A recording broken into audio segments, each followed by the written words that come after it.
Assalamualaikum dan selamat sejahtera. Baik, latihan berbadan ni sebenarnya bagi banyak faedah kepada tubuh badan kita. Tetapi biasalah kita sering dimomokkan dengan mitos-mitos yang kurang tepat dan tidak berasas. Contohnya kita selalu dengar bila buat latihan berbadan ni akan menyebabkan badan kita terlalu besar.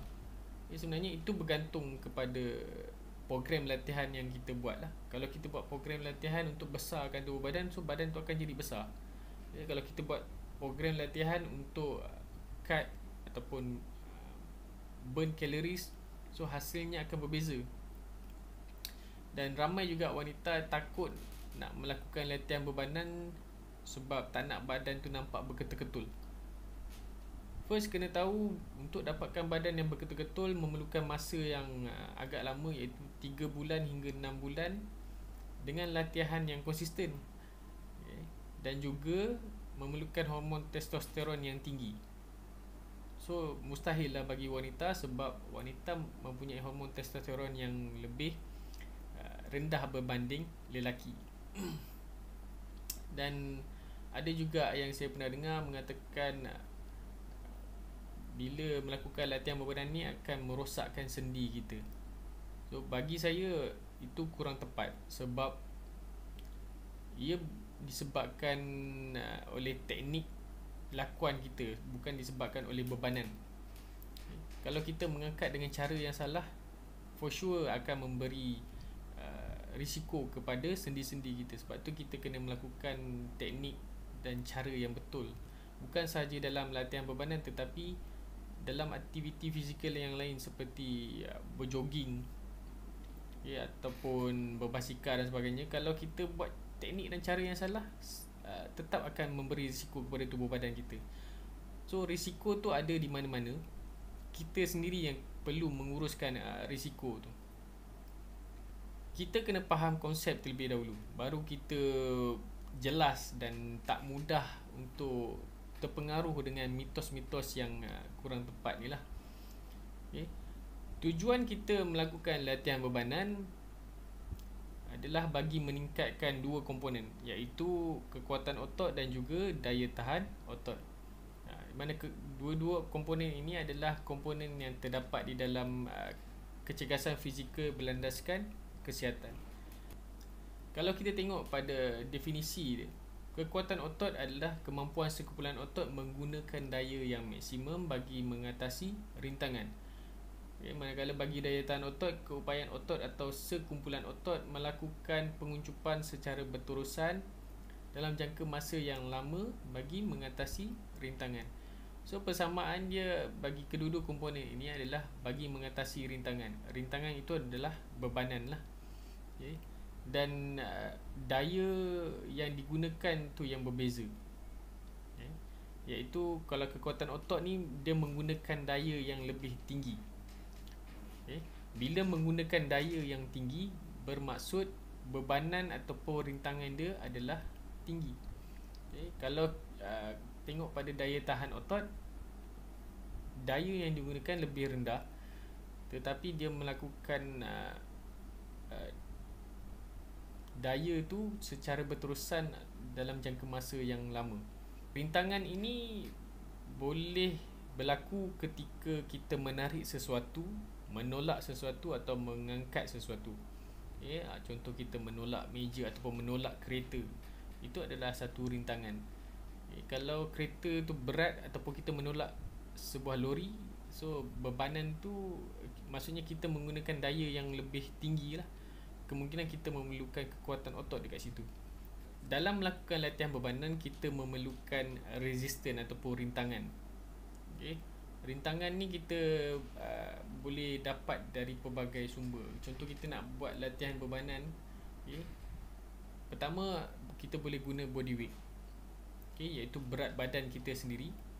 Yang kedua adalah elastic band. Elastic band ni dia macam getah,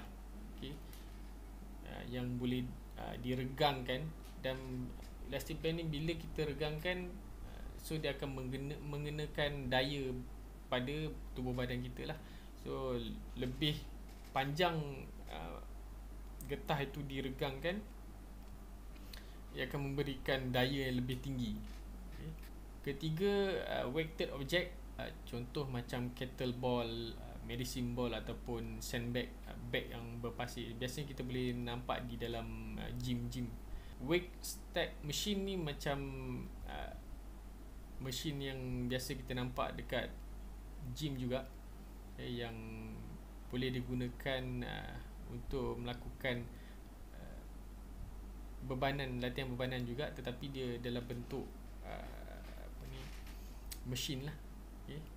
Yang kelima adalah fluid resistant machine. Ini juga lebih kurang macam weight stack machine juga, tetapi dia menggunakan cecair ataupun gas.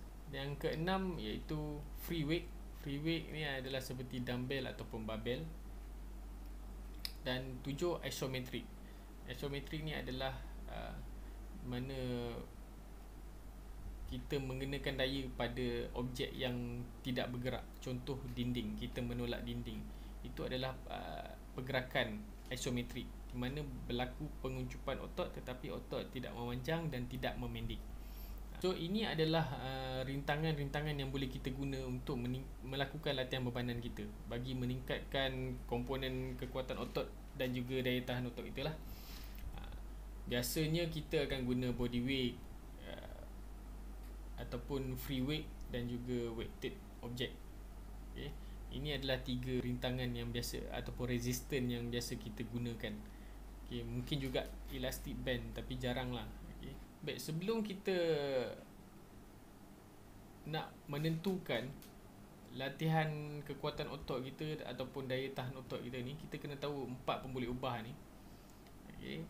4 pemboleh ubah ni iaitu intensity, ulangan, set dan juga rehat. Ini adalah pemboleh ubah yang sangat penting lah sebelum kita melakukan aktiviti latihan bebanan. Okay. Iaitu intensity ni adalah tahap rintangan yang kita gunakan, berapa tinggi ataupun berapa berat rintangan kita tu.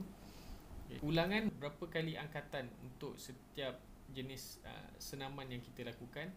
Dan set adalah sekumpulan senaman. Contoh hari ni kita nak buat 5 jenis senaman, itu adalah kita kena buat 5 exercise dan itu dikira sebagai satu set. Okay. Dan rehat, berapa lama masa rehat di antara setiap set. Okay, selepas set yang pertama, kita perlu rehat berapa lama untuk meneruskan set yang kedua. Okay, kita tengok pada kekuatan otot. Intensity yang digunakan adalah 80 hingga 90%. So intensity dia lebih agak tinggi lah berbanding dengan daya tahan otot. Intensity dia rendah sikit, iaitu 40 ke 60% sahaja. Kekuatan otot, ulangan dia 1 hingga 5 ulangan sahaja. Okay. Tetapi daya tahan otot, ulangan dia daripada 12 hingga 20 ulangan. So agak tinggi. Maksudnya, macam saya cakap tadi, kalau kita tengok pada definisi tadi, daya tahan otot menggunakan rintangan yang rendah.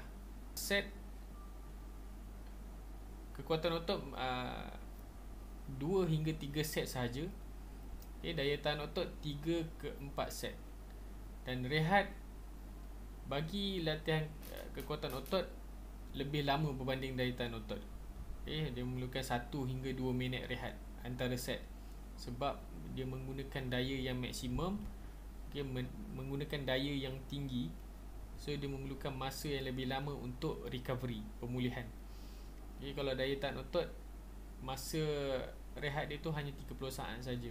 Baik, dapatkan 1 RM repetition maksimum bagi setiap jenis senaman terlebih dahulu, baru kita buat pengiraan pemboleh ubah di atas. Okay, kita dah dapat 1 RM, baru kita boleh kira berapa berat bebanan yang kita kena angkat. Contoh kekuatan otot. Contohlah hari Isnin saya nak buat 3 jenis senaman, iaitu squat, bench press dan juga bend over barbell row. Okay. Intensity yang saya nak gunakan di situ 80%. Dan saya dah dapat 1 RM saya, 1 repetition maksimum saya bagi setiap jenis senaman tu. So intensity itu dibagikan untuk setiap jenis senaman. Okay, contoh 80% untuk squat saya dapat 52 kg. Okay, bench press saya dapat 32 kg, dan bend over barbell saya dapat 20.8 kg. Ataupun kita kalau dapat 20.8 macam ni, kita boleh bundarkan terus. So contoh hari ni saya nak buat latihan kekuatan otot dengan 80% intensity. So saya dah dapat dah berat yang untuk 80% intensity. Okay, 52 kg, 32 kg dan juga 20.8 kg, ikut berapa bebanan yang ada di gym. So set yang saya nak buat adalah 3 set. Setiap set tu saya akan lakukan 5 ulangan. So ini adalah contoh latihan kekuatan otot. Sama juga bagi latihan daya tahan otot, cuma yang membezakan adalah intensity. Okay, ini jenis senaman, berapa banyak senaman yang kita nak gunakan terpulang. Tetapi jangan terlalu banyak, takut kita tak mampu untuk melaksanakan setiap senaman tu. Bila badan dah mula adapt, baru kita tambah sikit ikut kesesuaian. Baik, itu saja penerangan asas bagi kekuatan otot dan juga daya tahan otot. Saya harap dengan perkongsian ini memberi manfaat dan juga pencerahan kepada semua yang menonton video ini. So teruskan amalan gaya hidup yang sihat. Terima kasih. Assalamualaikum.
Okay. So untuk awal-awal buat jenis nama yang sedikit pun tiada masalah. So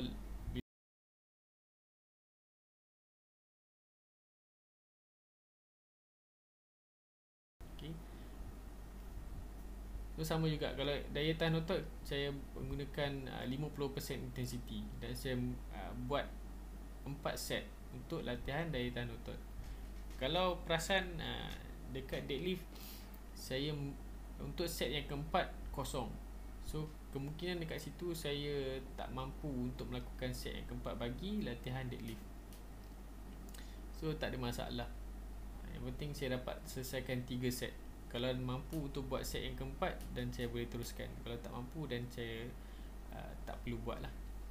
Sebab deadlift adalah satu senaman compound yang menggunakan seluruh tubuh badan. So mungkin saya tak mampu untuk melakukan.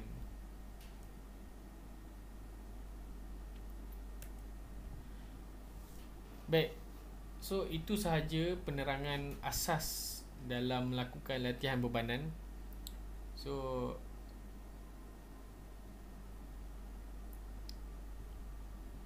gym dah buka. Baik, itu sahaja penerangan asas bagi melakukan latihan bebanan. So saya harap